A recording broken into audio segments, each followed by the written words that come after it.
more years ago than I like to remember, I was working as a software engineer on a large development project, 250 people, both hardware and software. It was a process control system.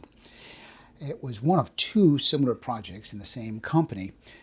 The one I was working on was meant to be the backbone, eventually became the backbone product of that company.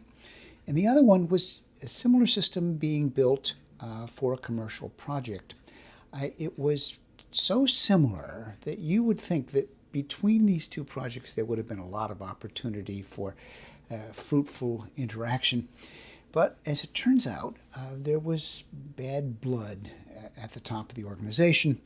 And the result was that, well, it wasn't that interaction was forbidden, but it was discouraged.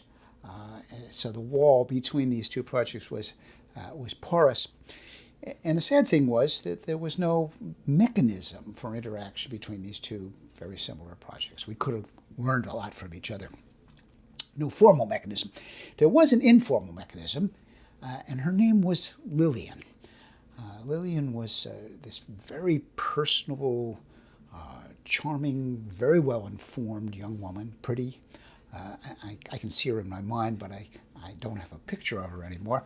I'm going to use this avatar to represent Lillian. She would come by, because she wandered around our shop. She knew who everybody was and where they were. She'd wander into your office, and she'd sit down and shoot the breeze a bit. Kind of a quirky thing. She wouldn't sit in a chair. She always sat on a desk. So here's a picture of Lillian on my desk. She usually kept her shoes on, but you get the idea.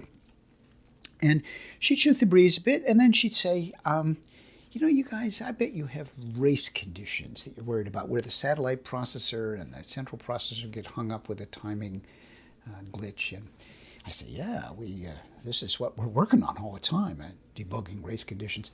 She said, one of our engineers has written this great little taxonomy. He says there are 7 kinds of race conditions, and if you can identify it by type, then he says there's one optimal way to deal with each one of these race conditions.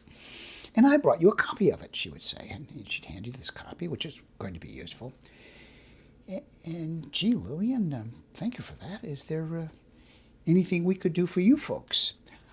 And she'd say, well, I'm glad you asked that. And she'd tell us what she'd like to have. So there was this interchange, and Lillian was the mechanism for the interchange between the two projects. Now, sometimes it was a straight-up trade, this for that. Other times it was more one way, but that was a deposit in the favor bank, one way or the other. It was always good to have Lillian owe you a favor because she was very well connected, and she knew the person that you needed to talk to when you had a given kind of problem, even though that person was, far away in the outer reaches of the organization. Now, it's a good thing if there's fruitful interaction outside of your boss's budgetary group. In fact, largely, one of your skills is knowing who's who and who to go to if you have a problem, and if you need some help, knowing who it is. In a healthy culture, that happens all the time. There is significant interactions between different budgetary groups. In a less healthy culture, that doesn't work at all. That is viewed as kind of a disloyalty, and the result is it just doesn't happen, and that's a shame. Now, I mention this because it's the culture that lets it happen or lets it not happen. You have to ask your question, is my inner Lillian being encouraged? That's a good culture. Or is it being discouraged, even inhibited? Culture is everything. Culture is the thing that allows these kinds of fruitful interactions to happen. Well, if you're interested in changing your culture, improving your culture, that's what this channel is all about. So please subscribe to the channel. There should be a subscribe link there somewhere. Please subscribe. And by the way, we have got a book for you, our best shot at what it would take to make your culture positively hum.